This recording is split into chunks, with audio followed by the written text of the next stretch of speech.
Assalamualaikum. Kami dari SMK Seri Muara Bagandatuh Perak akan membentangkan inovasi bagi kategori PDPC didik hibur murid yang bertajuk Monopoli Didik Hibur.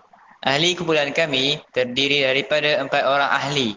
Saya yang bernama Nakiuddin Akif bin Sahbudin. Saya Muhammad Hafizan bin Muhammad Syarul Nizam. Saya Mohinder Dik bin Gurdeep Singh. Saya Tan Jia Yi.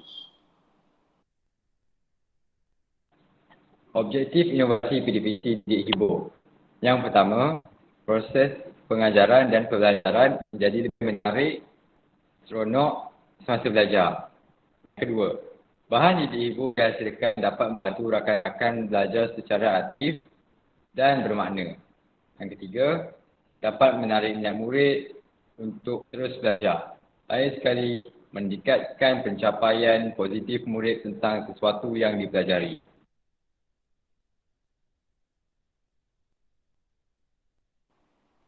Kesan positif dan potensi inovasi PDPC didik hibur. Murid-murid juga boleh menggunakan produk ini semasa ketiadaan guru. Contohnya, pada waktu rehat, kerana murid yang menjadi penguji boleh menguji dan mencatat markah yang diperolehi oleh kawan. Produk mudah dibina berkos rendah dan boleh diaplikasikan ke dalam subjek yang lain. Ia juga dibina berdasarkan keperluan murid dari segi psikologi, mental dan fizikal.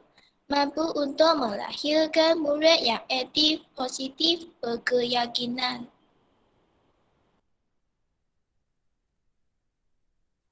Bahan-bahan yang digunakan untuk menghasilkan inovasi ialah mounting board, kad manila, span kecil, kertas warna, pen marker dan double side tape. Kos bagi menghasilkan bahan ialah mounting board RM1, kad manila RM1, span kecil RM7, kertas warna RM3, pen marker RM1, double side tape RM2. Jumlah ialah RM15.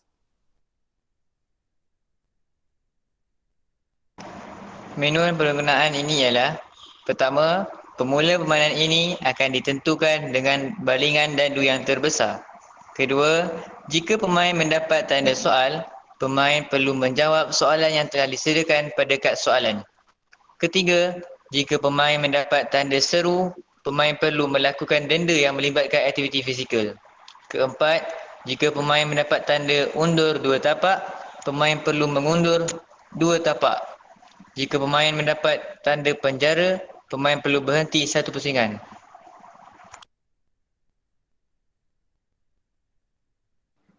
Ini merupakan inovasi didik hibur kami cipta. Terdapat penggunaan undur 2 tapak, penjara, kad soalan dan kad cabaran. Assalamualaikum warahmatullahi wabarakatuh. Kami dari SMK Seri Muara akan buat pembentangan tentang inovasi permainan monopoli, dan permainan ini dinamakan monobiologi. Pemula akan ditentukan dengan mendapat bilangan dadu yang terbesar. Bagi contoh,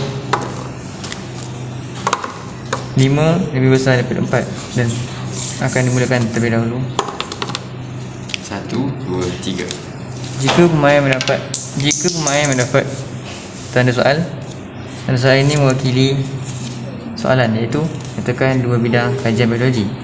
2 bidang kajian biologi ialah botani dan farmasi. Jika pemain dapat tanda seru mewakili kad cabaran lebih melibatkan aktiviti fizikal. Sebagai contoh, tekan 2B. Selain itu, terdapat juga simbol-simbol yang lain sebagai contoh go back to jail, undur 2 tapak dan penjara.